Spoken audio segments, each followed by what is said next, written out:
Assalamualaikum warahmatullahi wabarakatuh. Kembali lagi di media pembelajaran di bagian yang keempat. Di bagian yang keempat ini saya akan membagikan tutorial cara mendesain DFT diagram konteks dan membuat arus data.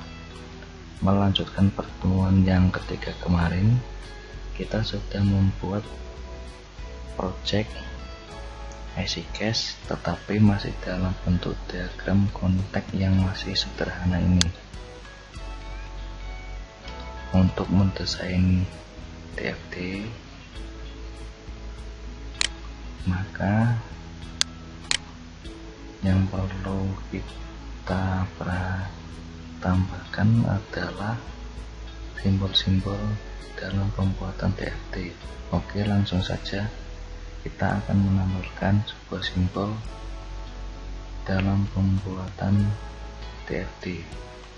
Klik menu view, kemudian klik objek,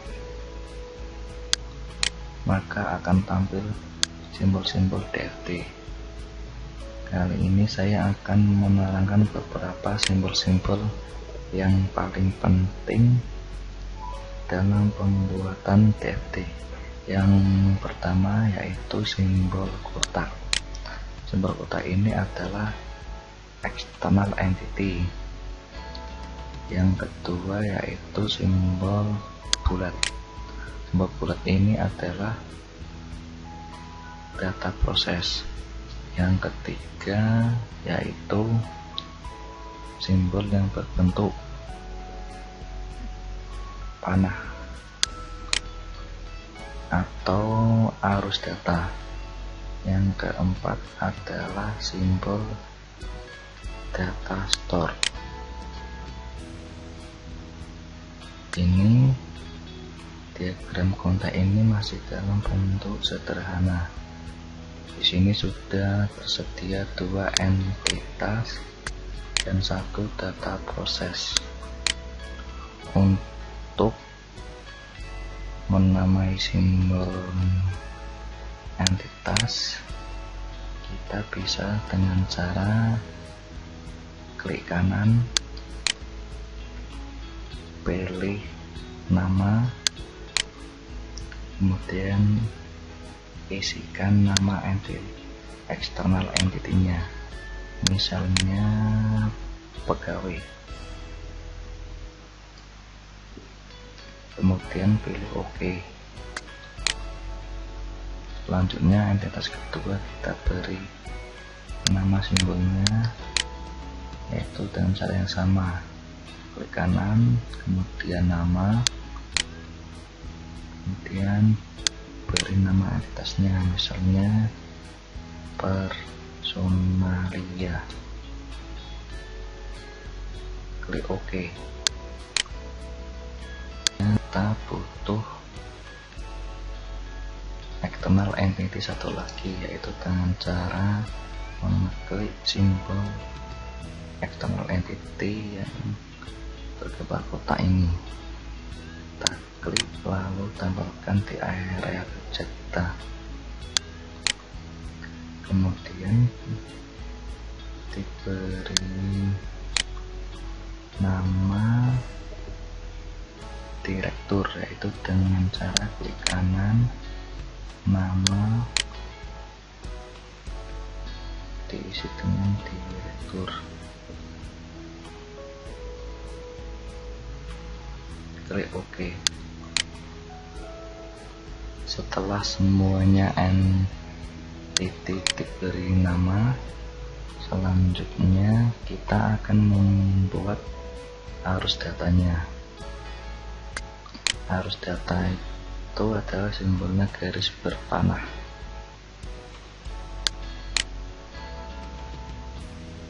Perhatikan langkah demi langkah untuk membuat arus data. Langkah membuat arus data yaitu dengan cara klik simbol panah, kemudian klik data proses, maka akan muncul titik-titik ini yang akan dihubungkan ke entitas pegawai. Misalnya kita klik di sini, kemudian kita klik entitas pegawai, lalu hubungkan dengan titik yang kotak-kotak kecil. Nah, di sini sudah berhasil membuat arus data. Selanjutnya kita membuat arus data di bagian entitas personalia. Caranya sama, klik kotak kecil, hubungkan dengan data proses, dan klik kotak kecil yang satunya. Kita ulangi lagi, kita klik. Oke, di bagian entitas direktur kita membutuhkan 5 simbol arus data. Caranya sama,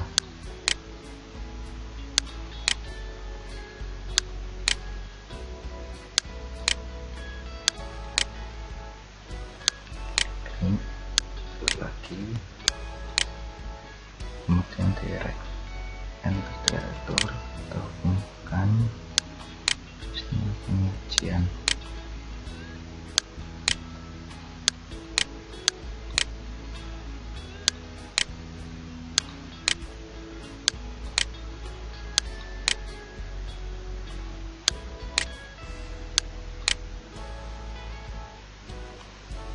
Kita sudah selesai membuat arus data.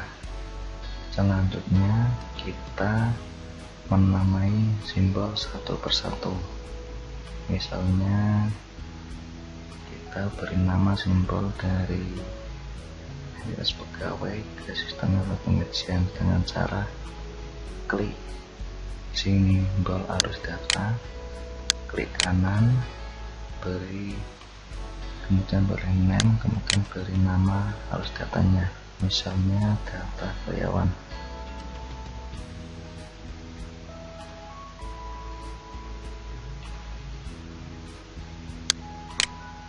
Selanjutnya select gaji.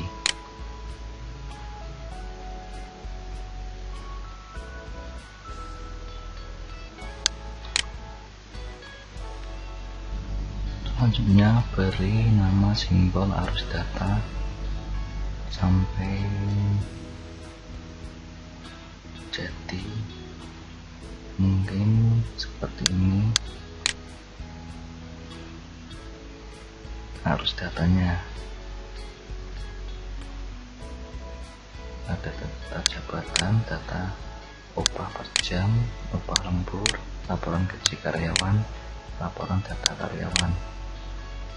Sekian di pertemuan yang keempat ini tentang cara membuat arus data.